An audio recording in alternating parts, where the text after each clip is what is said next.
What is going on, everybody? Welcome back. It is Hawk Talk on Melrose. Man, it feels good saying those words. It seems like a long time, but in all reality, this summer has flown by.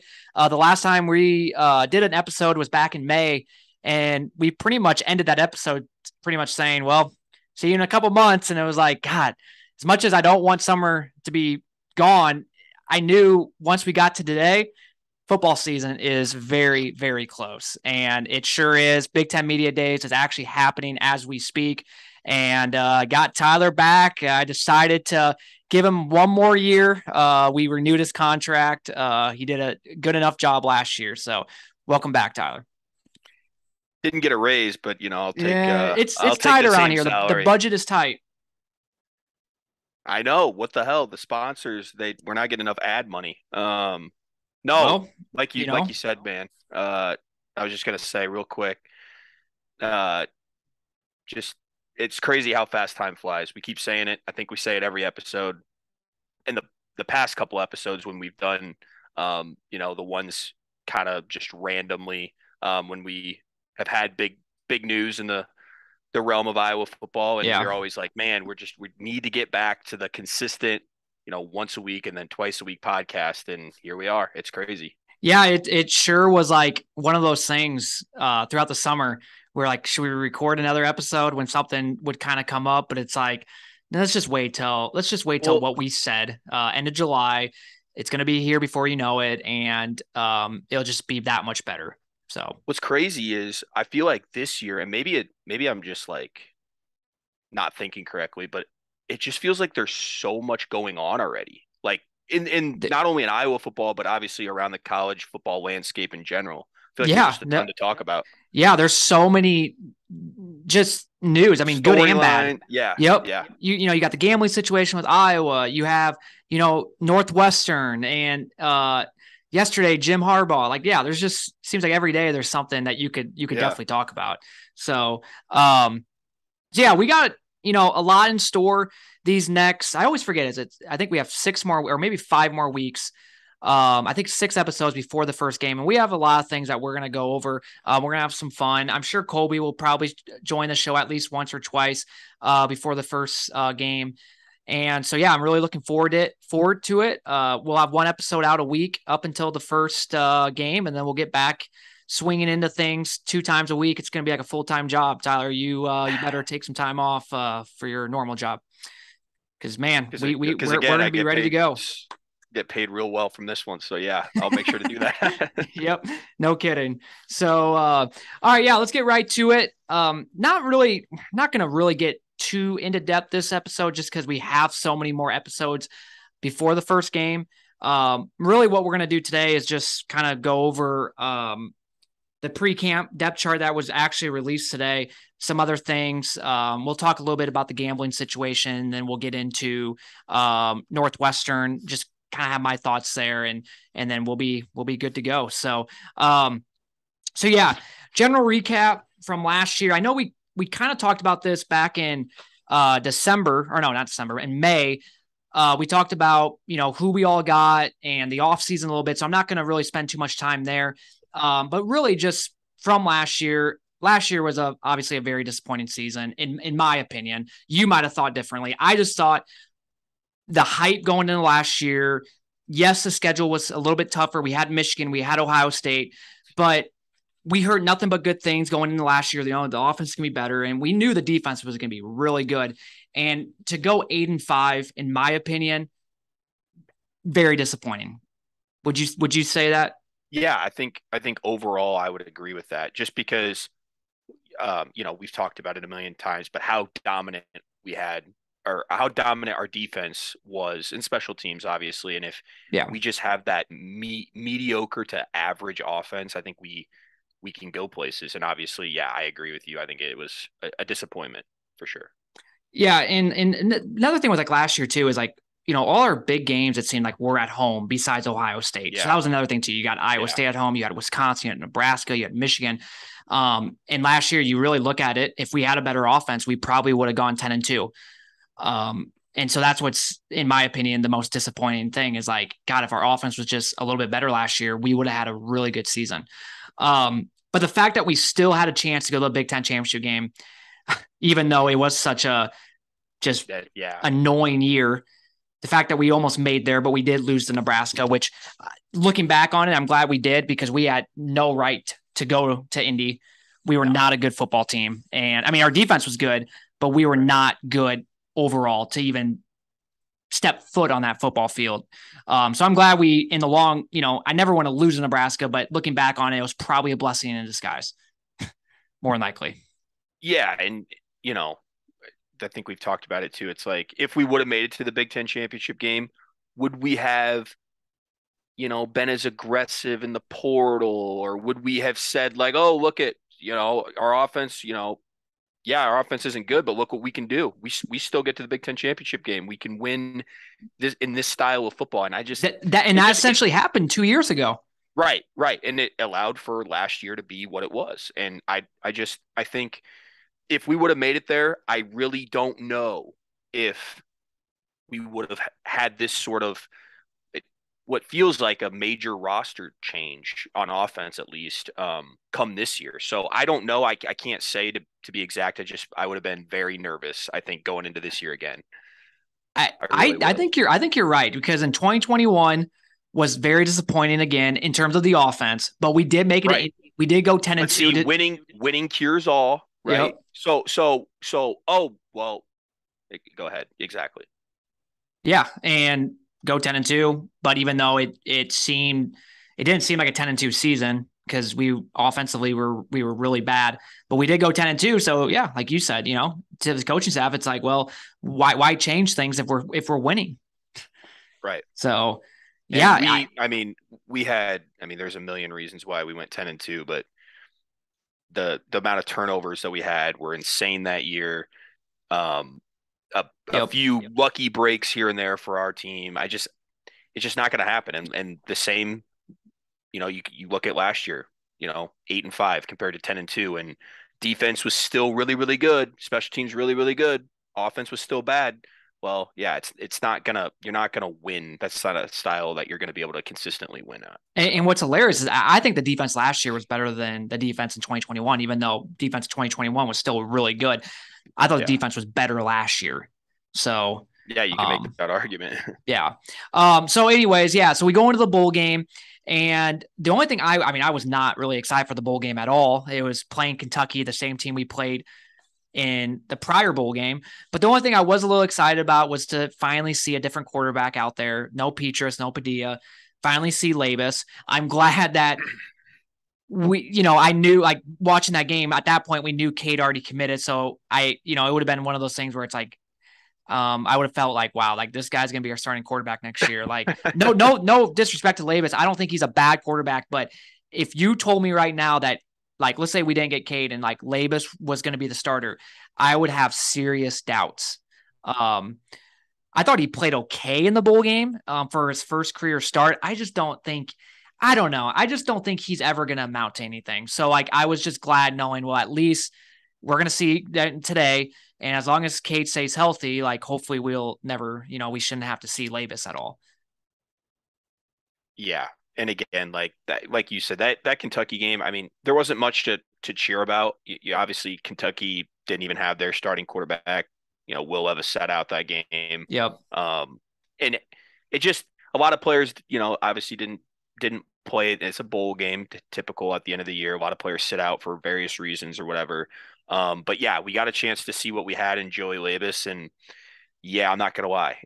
Obviously our receiving core has a lot to do with how the quarterbacks play, and it wasn't great last year. But especially towards the end when, everyone was either hurt or sitting out or whatever. But man, yeah, I would have been just as nervous come this year, knowing that I don't think, like you said, he's gonna be able to do what Cade can do. Yeah, that's for sure. Yep. So Cade commits on December 1st already, which was, the season wasn't even over yet. And we've said it back in May, like it was such a weird commit because we heard rumblings about it, but usually when this stuff happens, it takes, weeks, and there's always like, okay, are we going to get this guy? Or are we not going to get this guy? And it just was like all of a sudden, like, holy shit, we got Cade McNamara. And so we literally go from, because that was right after the Nebraska game, and we probably have these talks like, what's the future going to look like? Because we have no Yeah. good quarterback in the quarterback room, clearly. What is going to happen here? And so we go from like no hope to, oh my gosh, like I want to say like we're back in business, but like, wow, there's actually some hope now Yeah. for this team and for this offense, because we finally got a quarterback that has a little bit of swagger to him, and he's going to, just experienced guy that isn't afraid of the spotlight. And we've seen what he did at Michigan, like a decent quarterback. And so went from no hope to a decent amount of hope. And then, yeah, after him, it just followed. It was like bang, bang, bang, bang, bang. We got a bunch of transfers. We got 8 total, which was way more than I ever thought. Like, if you would have told me last year during the season, like, do you think we'll get any transfers? I would say probably not, because I don't think Kirk likes getting transfer guys. And boy, was I wrong. And dudes recruit dudes. We got Cade right away, which was honestly huge, getting him um, Yeah. as early as possible, because then it helped us get other guys. It helped us get Eric All from Michigan. It helped us get Seth Anderson. And then obviously way later, it helped us get Caleb Brown. So that was pretty big. In all this, though, we did lose some guys. We lost 4 guys. I think we might have lost more than 4. There were some other guys, but the 4 big guys: Terry Roberts, Justin Jacobs, Keegan Johnson, and Arlen Bruce. Which, not gonna lie, wish they were all on the team.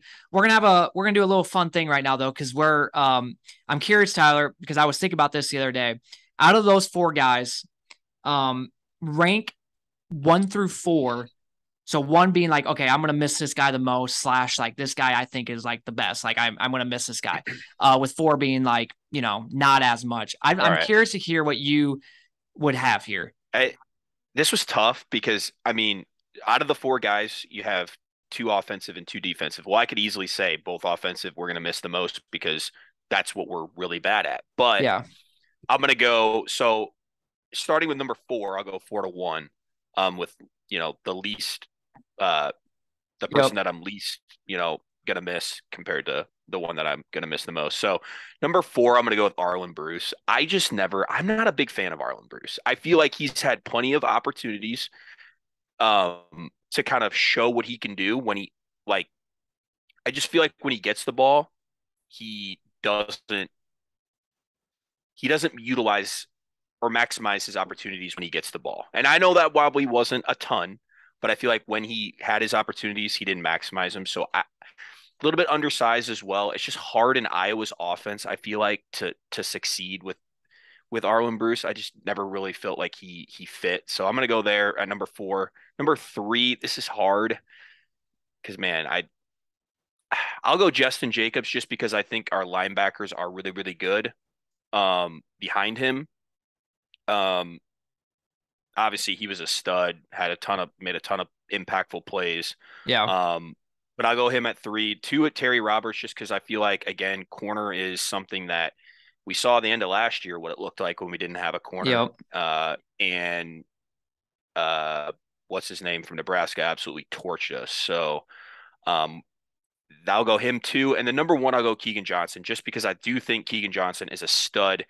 Go look at the games where he got the ball and got his yeah. opportunities. He clearly made the most of them. And wide receiver is still a position that I think is one of one of a You can need for never Iowa. be with, even with Yeah. getting Caleb Brown, like you want as many wide receivers as possible. Well, I'm I agree just with that. like if you had Caleb Brown, Keegan Johnson as your 1 and 2, And I mean Nico, that's yeah, a that and Nico, yeah, sorry. And I mean that's a 1-2 1-2 punch, if not a 1-2-3 punch that you can roll with. yep. So I think we're gonna miss him the most. Yeah. So, okay. So I have Arlen Bruce at number 4. Completely agree with what you said. The only thing I'm going to back him on is he never really had a good quarterback, right? No, I know. It'd be anxious, I know. or I'd be anxious to see like what he'll do at Oklahoma State, with probably a little bit better of a quarterback. And so But if I you know think if you, that style might work better too, where it's more of like an air raid spread type of offense. I yeah, just feel yep. like with our pro style, it's I don't know. I feel like we used him in like jet sweeps and stuff. I feel like we never really knew how to utilize him. But Yeah. that's just my But No, I and agree. He I didn't have a completely agree quarterback, with you. so Number 3 is going to be surprising, actually. And I'm actually putting Keegan Johnson here. And it's, trust me, I would love to have him right now. But I do think, number one, there's 2 reasons. Number one, I don't think we get Caleb Brown if we keep Keegan Johnson. I don't, knowing like Kirk, because I agree with you, like never having enough wide receivers, but knowing the coaching staff, they would have looked at like the wide receiver room if Keegan Johnson would have stayed, and they would have been like, we're fine. yeah, So I true. don't think we get Caleb Brown if we keep Keegan Johnson. And then number 2, he really annoyed me last year. How he legitimately did not play all year, and he was kind of being kind of a diva. And it got to the point for me where I was just like, okay, like you might be hurt, but you're not hurt this Right. entire year, and you're just sitting out We games. knew the writing was on the wall. Yeah, And I you're agree. sitting out games. You're not showing. I mean, you're not even showing up to support the team. Like you're clearly one out. Like, what is that? That serves Yeah. no purpose. It just leads to more distractions. And it's just like, if you're gonna be that way, then it's like just leave. I mean, like, we would love to have you, but if you're gonna be that way. So I think that stuff just kind of annoyed me to the point where it's like, yes, as much as I would love to have him on the team, if you're gonna be that big of a diva / distraction, I don't really want you. All right, I don't really want you on the team. But with that being said, obviously I would still, yeah, like you said, having him and like Caleb and Nico, that would be a really, really good 1-2-3 punch. And then number 2, Terry Roberts, just as you, man, you go back to like that first game, and I watched replay a couple weeks ago. Man, he was all over the field. I mean, he was so good, and then he got hurt, unfortunately, and then it was kind of like the end of his time after that. Yeah. But Underrated on special teams as well. yes, very He's so good. underrated. And if you would have told me, like, if you told me, like, we still have him with Cooper and Harris, like, wow, like, I'm feeling really good. And I'm feeling good about the secondary, but I'm also a little worried that if someone gets hurt, okay, we don't really have anyone Yeah. behind him. We have TJ Hall, but he barely played last year, and hopefully he can step up. But it would be nice knowing, like, if Terry Roberts would say, like, oh, we still have Terry Roberts. And then number 1 for me is Justin Jacobs. And I know we got Nick Jackson, and we have Roy Higgins, or Jay Higgins. I'm thinking of his dad, Roy Higgins.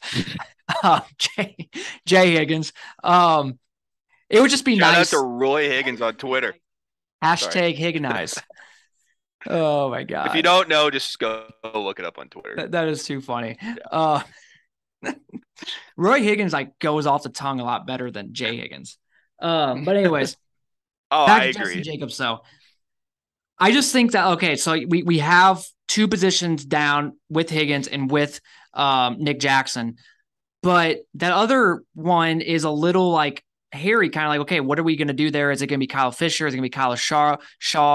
And then we're obviously going to use cash a lot this year, where we're only going to probably have two linebackers out there. But Justin Jacobs was a very highly recruited player. It was kind of down to Iowa and Ohio State. I'm really shocked that he even chose Iowa to begin with.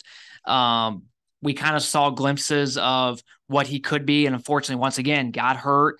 And I really think if he wouldn't have got hurt last year, he would have been a really good football player for us, and our defense would have been probably even better than it was, which is kind of weird to say because it was already really good last year. But I would put him at number 1, because if you told me right now that we had Jay Higgins, Justin Jacobs, and Nick Jackson, that is like one of the best linebackers units in the country. And I think the unit is good, don't get me wrong, but there's still a little bit of question marks just because of that other position. So that's how I would rank them, 4 through 1. So yeah, I understand your points. I mean, like you said, we'd love to have them all right now. We would, if we just think about it, if we had them all back, we'd be amazing at corner. We'd be, even deeper at corner. Obviously, the linebackers we just talked about, and then wide receivers. So, but like you said, with the transfer portal, you're going to get some guys, but you're also going to lose some guys. That's the reality of the new, the portal, where you don't have to sit out anymore. So, and that's why you just got to keep taking advantage of it, because if you're going to lose some guys, you better hope that you get some guys. I mean, last year, like going into last year, we lose Charlie Jones, and we didn't make up for that by getting anybody. Correct. So you better, and I think I feel a lot better about the future of us doing, because if we did it this year, like I Right. think I think we'll Yeah. continue to do that. We'll continue to go out and try to find a few players. We're always going to do the get those high school guys, let's develop them. Like that's just our bread and butter. But I think every year we're going to go out and we're going to try to find a couple key pieces that we absolutely need. So, um, but anyways, yeah. So we go into spring ball, no drama really there. Um, no transfers left after spring ball. We saw that last year with Charlie Jones. He transferred out like in Yeah. May, which was That's like a good point. really sucky. So Yeah. I was a little worried after this spring ball, like, okay, hopefully no one transfers out because it's so late. But we actually got a transfer and we got Caleb Brown in early May. We won't really talk much about that because we had an episode out back in May. So if you haven't listened to that, go back and listen to that. And then we got the gambling situation that happened, which actually started hearing rumblings the day that we recorded back in May, Yeah. which created a little bit of drama. And we'll talk about this a little bit later on this episode. We won't get much into it, but just some thoughts there. But just overall, though, very good offseason. And I'm excited for this year. And Kirk Ferentz even said it today in Indy at the Big Ten Media Days. Excited about our football team is what he said. So I thought overall, really good.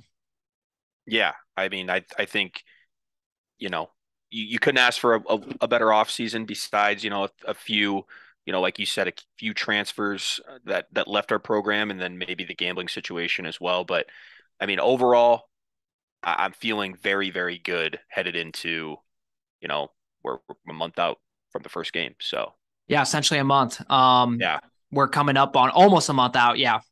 5 yeah, weeks from this Saturday, which is just yeah. crazy to think.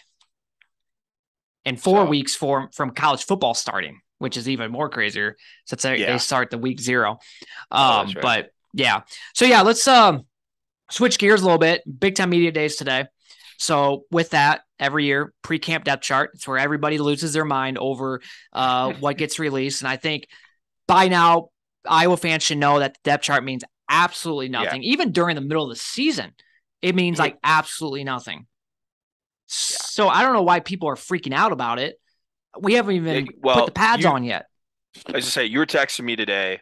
I was at work and you were like, you already saw people freaking out. Was this on Twitter that you were seeing people freak out at? Yeah, Or what people were were they saying? commenting like, the big one was like the wide receivers, and we'll get into it. So as at the wide receiver position, you have Nico and Devontae Vines as the starters, which okay, that makes sense.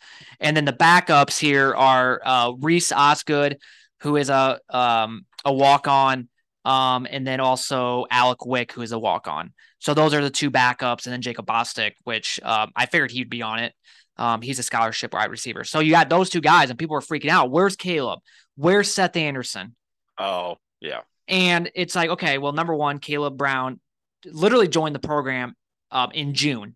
He committed in May, but he couldn't go on campus until June.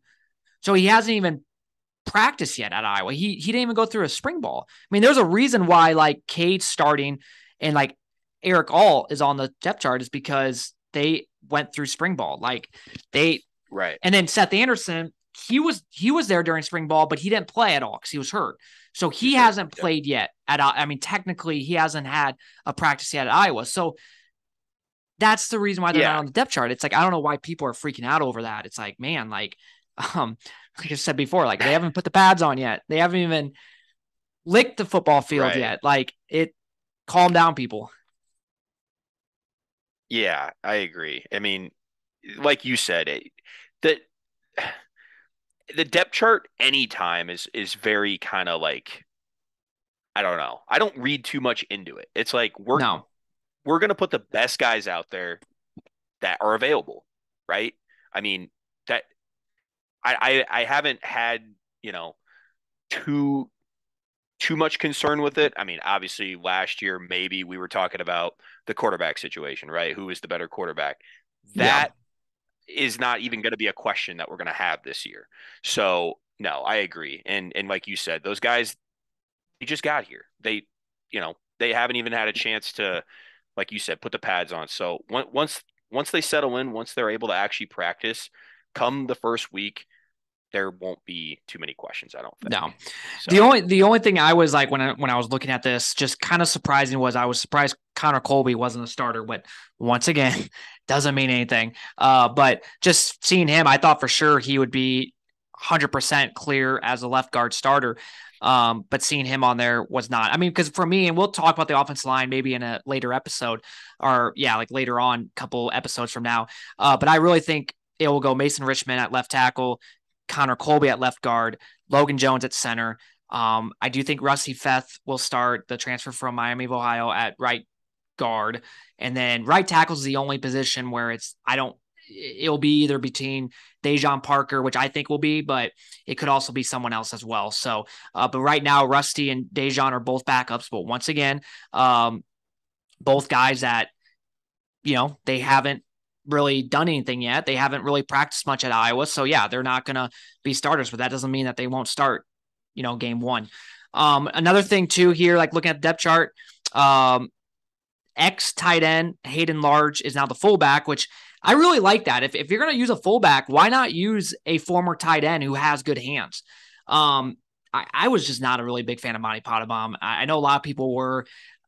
He couldn't really do much in the passing game. And if you go back and watch a lot of the games, which I did a couple weeks ago when I was bored out of my mind, and I watched like every replay of all the games last year, of like every snap, he missed a lot of blocks. And like he wasn't, I don't know. I was just not a big fan of him. And so with this guy, Hayden Large, I don't know how he will do blocking, but you at least know what you're going to get in the passing game because he's an ex tight end. He's 6'5", 250 pounds. And so if you're going to use a tight end or if a fullback, okay, at least put someone out there that's semi-athletic that can at least go out and catch some passes and run routes.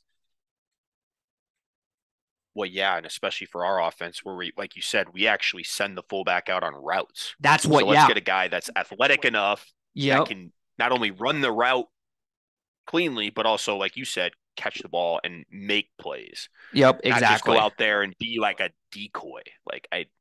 Yeah. So, like you said, the blocking going to be a little bit Decoy. of a question mark, but well, It is. No, it's funny because maybe I'm not so literally much. Maybe not so much in last year's offense because we threw short every time. But I'm just that's just my joke there. So when you said that, I'm literally imagining the Iowa Michigan game from 2 years ago in the Big Ten championship game where we had him I literally go I out for know passing routes, and it was like those like 5 yard where like that's it's like what okay, sticks with me. what are we That's what I'm doing here? saying. That's what I'm saying. Like, God, yeah, but it's um, I know I am excited for that for Hayden Large to be the fullback as well because it just provides some like actual like flexibility at the yep. position. Trust me, I wish we didn't have a fullback. I wish we never used fullbacks. Oh I think no, it's, I agree. but look at like I If we're always use gonna it. do it, yeah, Get someone that can actually, because like I always look at San Francisco 49ers. I forgot what his name, yeah, 44. Kyle Juszczyk. Yeah. Yeah, So someone like that, like, and he's a stud for them. So if you're gonna yeah, use that position, make sure it's a guy that like the defense has to account for. Like this guy's good. right, So, right. and then yeah, on defense, really the only things I kind of highlighted was Noah Shannon starting on the depth chart, which was, I guess, at least good to see. I mean, if he would have been on there, then you would have definitely known, like, oh boy, this guy, he's not even on the depth chart. That means bad Yeah, things, which I do think he's going to be suspended regardless of this whole gambling thing. But seeing him on there at least, I feel a little bit better about it. And we'll talk kind of what Kirk said today about the gambling situation. Nick Jackson, obviously not starting yet, but once again, does not mean he's not going to. and a And lot of then, these guys, like you said, you've already listed off a couple of transfers. They just got here, so yep, give it some time. exactly. And then Yep. the only other player, and the only reason I highlighted him, it's no surprise that he's the cash, but it's a player that we always forget about. And I think he is due for a big year. He had a really good year last year, and that's Sebastian Castro. I'm really excited Yeah. for him. He's a guy that I always forget about. I don't, you have your Cooper DeJeans, you have your Xavier, you have, Harris, but Yep. you kind of forget about Sebastian Castro and how good he actually is. And like, he had such a good year last year, and I'm expecting big things from him. And I think he's going to be a stud for us this year. Yeah, versatile and like you said, plays that cash position where, we can go to two linebackers and he can kind of play the linebacker slash corner safety position, kind of, roam and be versatile. So I think, yeah, he's definitely like someone that I don't think about because he's not that big name guy. But it seems like that's every year we've got like one of those guys on Guys. defense who all of a sudden you're like, damn, he's actually like a stud, and like you don't even talk about him. Yep, exactly. Um, and then really other than that, with Big Ten Media Days today, I just kind of pulled together some stuff that like some of the reporters said that Kirk talked about. One of them was a tweet by David Eichel. Kirk Ferentz has gone on for about 3 minutes about how excited he was about the offensive line. Says they aren't there yet, but could be in a month. We'll have a chance to play at the level that is usually our standard. It's good to hear because the offensive line has been Yeah. atrocious these last couple of years. So if we can get back to what we used to be, which we were never like that dominant on the offensive line, but we were at least a lot better. And so if we can get back to that, We were not what we were last yeah, year. no. Like that's yeah. You also said Luke Lachey is one of the best tight ends in the country. No surprise there.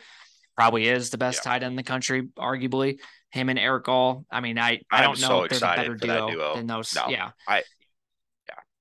yeah. Best duo since 2018 when we had Noah Fan and TJ Hawkinson. Yep. Um, Kirk Ferentz, when asked about Cade, fits in Iowa, outstanding. We are thrilled he's with us. As excited I was in December, I'm way more excited now because I've seen the impact he's had on us. Man, that just shows the leadership that Cade has and how much these coaching staff, trust in him and just doing all the right things, and makes me very, very excited. Yeah, 100%. And I feel like just real quick, going back to last year, I feel like we never really heard that from any of the coaches, have that full No, confidence with in with like the quarterback. Spencer or yeah. And if they did, they'd be lying through their teeth. So it's refreshing to actually, it's one thing to say it, but Yep. I can't wait for him to actually like go out there and show us, what he's all made of. So I'm Yeah. excited. Going back to offensive line, he just talked about the maturity. The most significant change will be the maturity of the offensive line once again. And that's no surprise either because a lot of these guys that were there last year are back. But once again, that's what we need. We need these guys that have been here the last couple of years to get where they need to be at. And so it's good to hear about that. And then just I said before, he opened up the presser by saying how he's excited about this football team, and I think we all are. I think there's a lot of obviously we have to wait to see it to believe it, especially with the offense. But that's what these next 6 weeks are for. It's just being hyped and excited, and Yeah. hopefully it doesn't come crashing all down to earth. But being optimistic and positive and all that. So it's good to hear about all those things. Yeah, I feel like especially like you just mentioned on the offensive side, I feel like we've got the pieces now in place for a better offensive showing than what we've seen the last couple of years. So Yep. I'm really, really optimistic once again, optimistic that this is gonna improve. So Yeah. And I'm and excited. and trust me, we'll get into all that. Um some of these next episodes, we'll get into Yeah, the offense. We'll get into some of that type of stuff. Got some things yeah, lined really up dive there. in there and Yep, for sure. and And kind of break down everything. So yeah, yep. One other thing with the Big Ten Media Days, it was kind of out of nowhere. NBC, they reported their Big Ten schedule for this year, which includes, and this is kind of unofficial because there might be some games that are flexed, but as of now, we have 3 NBC games in a row in the month of October. Purdue night game, which I'm so pumped about. We finally have a night game. Hopefully that doesn't get flexed, but as of now, awesome. And then the week later, we play Wisconsin at 3:30 on the road, and then we play Minnesota at home at 3:30 the week after, all 3 on NBC. So that is really cool to see. oh man, that's awesome. And like you Yep. said, the night game against Purdue, I mean, that'll be huge. So Oh, that month hell of yeah. October, we were just talking about how much we love October, just the season in general, and man, that month is going to be freaking awesome. If this Yep. all stays the same, I mean, man, what a great month of football, and then It. also just the season, spooky season. Yep. Exactly. I mean, I just like this year we have for sure 3 NBC games as of now. We have two CBS games, the Penn State game and Nebraska game. We got Iowa State game on Fox. I mean, that's six games so Yeah. far that are like on big networks, and it's Right. just awesome to see. It's gonna be. Someone made a tweet today like it's gonna feel so weird this year watching Iowa football because not only are we, you see all these like new transfers and Cade, but also that we're gonna be watching Iowa on these networks that Fox we've been on, but NBC and CBS Yeah. we haven't been on. So like it's No, just it'll gonna be be weird. crazy to see. It's gonna be fun. Like I'm really excited about it. Yeah, this new TV deal, man, huge, just huge Oh, for the and Big Ten I in general I and love NBC and sports. CBS. Great. Oh my gosh. And I'm mainly thinking like NFL, but I mean, Sure. they do the same thing for college though. I mean, they're really good production and they have some good Yeah. announcers and um, it's gonna be really exciting. Like that, for example, like the Penn State game, like a night game, CBS, like Oh, that doesn't get much better than that. no, that'll be epic. Yeah, you get the CBS music, it's just and don't get me wrong, it's gonna feel weird because it's like when I think CBS, I think SEC, You do? right? I think of like Yeah. those 3:30 games on SEC Yep. players or teams playing on CBS, but so it's gonna be a little bit of adjustment, but it's still gonna be cool to be like, wow, like we are actually playing on those networks. And NBC, I'm trying to think. I feel like NBC was like Notre Dame or That's something. literally What? all they pretty Like much that's all were. I think. I was gonna Yeah. say that. I think that's all I can think of off the top of Yep. my head Notre right now. Dame was really their big one. They had some other games, but Notre Dame was mainly like if Maybe Army Navy. Now that I'm thinking about it, yeah, yep. I maybe think they play on NBC. I think it Um, was. But yeah, so I'm so pumped. Like you said, those networks are awesome. Still love Fox as well. Fox. I mean, I love Gus. I mean, if you can get a Gus Johnson and Joel Klatt, I mean oh, that's. hands I down the mean, best. I still think is the best. The Yeah, only for problem with sure. them though is at the 11 a.m., which on the Right. It's the road big I noon like, but kickoff. a home Right. game it sucks. Right. Yep. So, Yeah. um, let's get just real quick. Let's get into the gambling situation. Just, um, obviously Ah, it's gotta it's. gotta end it on a bad note. No, I'm just kidding. I'm sorry. I'm sorry, but it is something that it's a little, in a way, a little concerning. I'm not too worried about it. Kirk actually said today he was asked about it. He says that it's not a large amount of players being investigated, so that's good. At least it's not a large amount. Problem is I Yeah. wish we knew how many, because a large. I mean, it's Yeah. if it's not a large amount, but even if it's 5 players, well, I mean that's still kind of a lot, especially if they're. I mean, are they starters? Are they not? But so, anyways, he said that says he has no idea what the outcome and punishments will be, and that is my biggest problem with all this. We are less than a week out. Actually, we are exactly a week out. They start fall camp next Wednesday, and there's been nothing. Like nothing has Right. been said. Right. They haven't even came out with who the players were. At least give us like, okay, these are the players involved. This is what they did, and then these are the penalties for them. Yeah.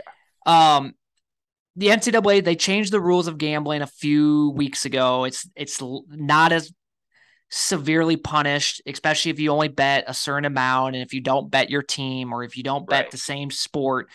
Um, it's not a big deal. Like you might get 10 or 20% of the season, which like a 10 if 10% penalty of the season, that's like 1.5 games. So like you'd be missing Yeah. that. Like, so it's really not that big of a deal. Like if you told me right now, you're like Noah Shannon's out, but he's only going to be out for the first game, I'd be like, okay, like it's fine. Like get Right. over that. But the problem is we just don't know like how much did he actually bet? Because if he bet a lot, then the penalty is going to be more severe. And so I just wish there was some clarity in all this. I wish we knew. And the fact that like Kirk like doesn't even know, like that kind of sucks. Yeah. And I mean that. Yeah. well, Go no, ahead. it can you can. Well, I was just gonna say. I mean, we're sitting here talking about it. It's like, yeah, if you're the coaches, like, you don't even. I mean, you can't really like. You don't know what your football team, your future football team holds, because yeah, it's like, how do we know? Like you said, who's all involved? How many starters? I Yep. mean, you could go into that first couple of games like really down a few guys if it turns out that they're major key contributors. So I agree with you. It's like NCAA, what are we doing here? Let's get on the ball. Let's get this shit figured out because I mean, you know, coaches are trying to put their roster together, and it's hard to do that when when, you yeah, don't know anything. exactly. So I don't know what they're waiting on. Are they waiting on every It's just player? it's just Like, a long investigation in NCAA. That's what they're known for is they will this take happen? Will this be taken care of before the season, or could it drag throughout the see, season? and that's the That's my thing. question. I don't know. Because kind of what Kirk said today was that they can continue practicing and then up until whenever they Yeah, right. so I don't know. Um How did Noah Shannon's name get leaked, but nobody else? because That was my other. he was supposed to go to the Big Time Media Days. Ah, He that's got elected right. to That's go, right. and then he like a week ago came out and said, "I don't think it's right, or I don't feel right going with all this happening." And Okay. for me, that like I look and it's like, okay, does that mean like Kirk didn't like did Kirk know about it, or Right. did Were they Kirk still not going to know that allow him he to was a go? player? Yeah. Are there more Right. players now more involved? Like it was Noah not involved, but now he is. Like It raises a lot more just it questions, to does. be It honest. really does. And so like yeah, what we know is Noah Shan. What we probably know is that there's going to be more guys, and really the only Yeah. question is how many, because there are more guys. That's 100% a fact. There are more guys, but it's how many. And my biggest thing is, okay, are these guys, besides Noah Shannon, which we already know about, are these guys starters? Are Yeah. they key contributors? Are they backup players that will never see the field, so it doesn't matter? Like, who are these guys? Yeah. So that's the biggest thing, and it does suck in a way, just because it's like I don't know. You kind of have that back of my mind, like, got it. I like it could affect us in a way, but it sounds like what Kirk says. It from everything I've heard is that the like Kirk, the coaching staff, the players, from what people have said, like there's not a big Yeah. worry about it. So that makes me feel a little bit better, but I still am a Right. little worried. And like, when this all came out with Noah Shannon, everyone's like, oh, we're fine. Defensive line is, very, very deep. But it's like, I get that, but he's also a two-year starter who's a really good Yeah. football player for us, who clogs up the middle. And you're fine with that. You're fine if he's out for Yeah. a lot of games. Like what if he's out, you know, Iowa State, Penn State, like you're fine with that? Like, no, I want him out there. I Yeah. don't care how much depth we have at that position. Like I want him out there. So That's why you have depth, because you have all the yeah. players. All of a And sudden, then, now you don't have as much depth. yep. And all it Get takes one is more defensive lineman. I mean, yeah. One more someone starting get hurt defensive and then, lineman. yeah, you're Yeah. screwed. So One quick thing, regardless of, again, the whole gambling thing and what your opinion is on it, whether it's okay, you could easily get away with it, just have a bookie or whatever. Everyone's got their own. yeah, If you know the rule is to not gamble, I don't understand why people do it.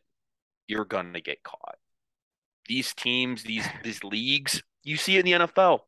They pay so much money to these gambling houses to watch and to see who's yeah. all gambling. And if you're dumb enough to get caught, it's like, come I on. 100% agree. Then that's your fault. Like, I'm sorry. It's like you knew what There's the ways rule, around this. Yeah. you knew what the Go rule have is, your even though, go have your friend bet for you. Like, I yeah, don't know. even though It's for just me, like I think the rule is a rule. There's a lot of rules right. out there that are dumb, but Right. it is funny though to me. It's like, why is it that big of a deal if a college football player or any college athlete, if as long as they don't bet their team or their specific Right. sport, why does it matter if whoever goes and bets Sure. a $20 NBA game? Like I'm just Right. throwing that out there. Right. Yep. Like that No, has I no get that. effect. 100%. But 100%. at the same But time, it is again, a rule, so it's like, yeah, yeah, follow it. that's where it's just like, okay, if that's the rule, just have someone else do it for you. Like it, I don't know. But anyway, it's a And dumb rule overall. And like you said, if you're not betting your own team, I mean, because if you told me right now Noah Shannon bet Iowa's win loss total, total win loss ratio, or bet a certain game, or it's like, well, that's not good, because now the integrity is just completely, gone out the window. yeah. So And kind of what Kirk says, he doesn't think any of these players that are involved were betting with Iowa. So that's good. I mean, so that pretty much tells me that, okay, Yeah. they were betting random teams in other sports, NFL, NBA, whatever. Right.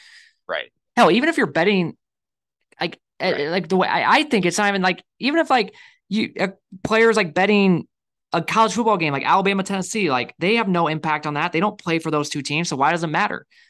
So I don't know. I just think and it's only the No, I states where agree. sports betting is legal. And you can't tell me that in other states that they're not. I mean, these players are still maybe sports betting using like kind of like what I have is like, one like a bookie, right? A random website that I Yeah. use. Like you tell me that no players are doing that in No. states that it's legal or not Right. legal, or even Right. in the states that are legal. Like I'm sure there's still a lot of players in the state of Iowa that are, even though sports betting is legal now, you can go on any, DraftKings, whatever. Guarantee you there's still some that are using these random websites out there that you can get a Yeah. part of. And, as long as you know someone that knows someone that knows someone that knows someone, you can be in a bookie with them. So, Yeah. yeah, the whole situation's just dumb. So, um, but yeah, other than that, oh, I do want to get before we close it. There were some other topics we were going to discuss, but we're already almost closing in on an hour. Amazing how fast these go. That's one thing Yeah. I do remember, is how fast time goes when we are recording these. Real quick on the Northwestern situation, I just wanted to hear your thoughts on all that. Well, without, diving too deep into the story and getting into all the specifics, just if we're going to make it quick, long story short, it's a horrible situation. If everything that's being said is true, obviously that's not just hazing, that's like abuse, that's like sexual assault. That's not good. And the question becomes, does Pat Fitzgerald deserve to be fired over this? If he truly didn't know what was going on and the players were like hiding it, I think it's obviously tough to let a coach go under that circumstance. But if everything that's being said is true, that it was just on the whiteboard every day in the locker room, that every coach Yeah, had to have seen it, they gave specific examples and pictures and all that to kind of back that up. If that's true, then yeah, it's going to be hard to keep your job, no matter how great of a coach you are, just because this is the world that we live in now. It's 2023. I mean, not only is it cancel culture, which I'm not saying that that's necessarily what it is right now, but we are in cancel culture.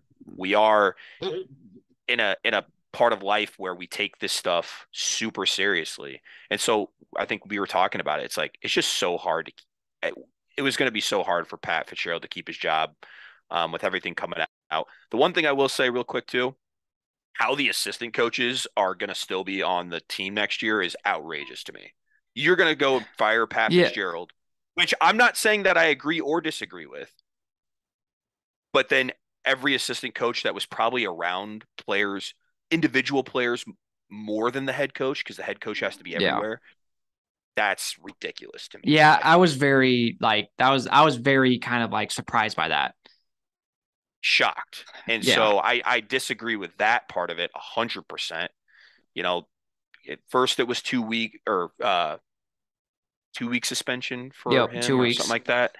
And then it turned into him being fired. So, and now the baseball coach got fired. And now I saw something on Twitter that a volleyball player claims that she was harassed and not anything done with it. That Northwestern program is in fucked. That's shambles. all I'm going to say. In shambles. And I don't know how they're going to survive it. I don't know how they're going to get out of it because I think Pat Fitzgerald was a hell of a coach for Northwestern football, which has been terrible. And yet he's been kind of that one silver lining and somehow gets them Yeah, to win the West a couple of times, which is crazy. So I don't know. yep. I Crazy.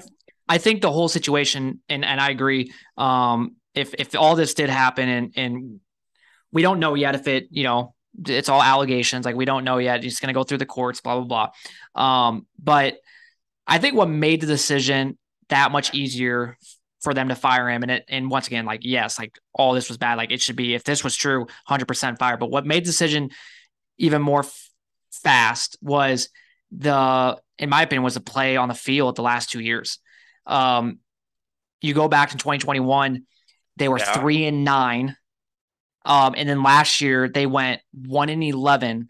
And that was after, beating Nebraska in Ireland, which we watched the game together. And I think we both thought like, wow, this Northwestern team actually Yeah, looks we pretty didn't damn good. expect anything, If and if if you would they have told won me the like, game. hey, by the way, they're not winning another game after this game, I would be Yeah, like, I'm gonna bring that to the bank and say that doesn't happen. right. Like they're going to win. Like that team looked like at least like a bowl eligible team Yeah, after watching that game. And they go back in the United States and don't win another game. They were 1 since and then, 11. 2 years Yeah. ago, crazy. And then so you had all that. So I just think like, and once again, like that play on the field doesn't matter like when with stuff like this, but I think it made the decision a lot easier where it's like, okay, you have all this coming down on him. Plus it's been horrible the last few years. I think it's just like, yeah, let's just call it. Well, Or go yeah, ahead. Go continue. ahead. Nope. Oh, I was just gonna say, I think I saw something like that on Twitter where someone wrote an article, and it's like, we don't want to say that like winning would have made this situation go away because if everything's true, yeah, it Yeah, probably it's wouldn't. 100%. But you're not going to have that support, especially when you're losing games, right? Yep, exactly. So it's 100%. One other thing too is if none of this would have happened, like let's say all this never happened, yeah, I still do think that this next year would have been Pat Fitzgerald's last year, regardless at Northwestern, because I just talked about these last 2 years. yeah. And judging from everything that I've looked into during the summer and just kind of what I know, like Northwestern's not going to be good this year, regardless of all this happening or not. Like they were a borderline 3-9, 4-8 team. Like they Yeah. were not going to be that good. And so that would then be 3 years in a row of just being horrible, Under including 1 year going 1-11. I don't think he survives that regardless of all these allegations. well, another thing, real quick, it's a new AD and new president. They're not tied to Pat Fitzgerald, Yep. so they didn't hire Pat Fitzgerald. So there's probably less support there in general to keep him, no matter like you said, if this stuff is true or not. Yeah. So that's another like I forgot about that. Yep. Um, And like let's say like hypothetically, so 2021 3-9, last year 1-11, and let's say this year if they would have kept him and none of this would have happened, let's say they would have gone 3-9 or 4-8. I just don't see a way how they like justify like keeping him. Like that'd be 3 years in a row. Like if Kirk Ferentz went 3 years in a row with those records, like I think he's gone too. Like Big Ten football, like fans, like we can tolerate one bad year, maybe 2 years, but 3 years in a row. And I get it's Northwestern, but go back. that's the only. I mean, and that would be the only argument. And I agree. I'm not saying that I don't think you're right. The only argument to be made is it is Northwestern football, but like you said, you know, like okay, a change is needed here, right? Like something isn't working with this current head coach. So yeah, I agree. I How much leeway does he get? Because I think he is a good coach. I think Pat Fitzgerald's a hell of a coach. I mean, yeah, he like you go gives Iowa back trouble. to So, yeah, and they went to the you know, Big Ten championship game like 2 times in 3 years. yeah, no, that's what I'm saying. So is that enough to be like, well, we can ride this out? I mean, but like you said, how long is, losing football on a consistent basis worth keeping a guy around? I don't know. So Yeah, yeah, regardless, like I said, we'll find out more information about all this as it, like you said, it kind of hits the court system and everything like that. But yeah, if it's all true, man, this is bad. This is yeah. really, really bad It's definitely going to because affect their this program for isn't a years to one come. year thing. This is like they describe it, it's a culture, and that's not good. So No, yeah, it's going to be definitely like I think Northwestern is going to have some rough years well, I ahead. think I others. really think so. I saw this too, real quick. I think other schools are probably like, oh shit, because I think whatever, I'm sure there's weird stuff that goes on in locker rooms. I don't know. I'm not an athlete. I've never really been an athlete. But I'm sure weird stuff goes on, and it's like you said, it's 2023 now. Like you can't really joke about Yep, this type of stuff anymore. So I don't know. exactly. Yeah. So, and then, yeah, we saw today, like PJ Fleck. Yeah, Well, there's the North, some so stuff coming out with him. Minnesota, So yeah, and I don't know I too mean, much about it, but again, kind of a cultural thing that, the way he does things is not good. So you know, you just you hate to see this type of stuff because it's like, man, it's just because now I get nervous about like my team, Iowa, like, and we've had our, yep, exactly. Well, our fair share of yeah, I was gonna say we can't sit here and act instances. like, oh, it's all, No, because it happened no, to us with the whole racial things, a few years ago. So, yeah. um, You just hope that this stuff doesn't. This is not a part of your football team, but yeah, I don't know. It's just never crazy. know. So, Yeah. all right, well, that is it for that. What an Great first episode. episode. Great Yeah, first episode. I It's think good so to be too. back. Man, feels good. And the difference between doing this now and in August or in May, it was like, well, see you, Tyler. We won't talk Right. again We for don't know 2 more when we're months. gonna. Yeah. Now it's Like, like, well, I'll see you next week. We'll be back on this in 7 days. So, and the thing that's awesome is every single episode that we do, we're just getting closer and closer and closer to September 2nd in the first game. So we get we're done with trying this to. episode, we get to next Yep. episode or next week, and it's like, oh my God, we're that much, we're a week closer. So Yep. Yeah, um I can't wait for next week. Obviously, we'll get more into maybe some specifics with Iowa football and obviously maybe some other general college football news, kind of like what we did. I know we talked about trying to incorporate that a little bit more yeah, this year as yep, well, for just kind sure. of Um overarching topics. So Either next week or the week after, we're definitely going to do is one of my favorite topics that we did last year at the beginning of the year is we did like the schedule difficulty from 12 to 1. I yeah, had so much fun doing that because we didn't look at each other's and it was just fun to do. So we're yeah, going to probably do that either next week or the week after for sure. Um, which will take some time. So yeah, yeah. And then I want to do a ranking of the transfers that we got, which I did mine and it was so hard to do, but it was fun to yeah, do. And once again, like I'm curious to see what your thoughts are. And then we're also gonna, and we might do this next week. I do every year a kind of a thing where I pull in together different amounts of magazines and some other things that I read online. And I pull them together and I kind of make a rough just from everything I've seen with Big Ten football. And so we're just going to get into that a little bit too. I know a lot of people that are listening, you might not know much about other teams. So brief thing about each team. And then we're going to do our over unders of each team and kind of where we think each Big Ten team will kind of play out. They came out with the over unders back in like May, I think. I think Iowa's, for example, is like either 7.5 or 8.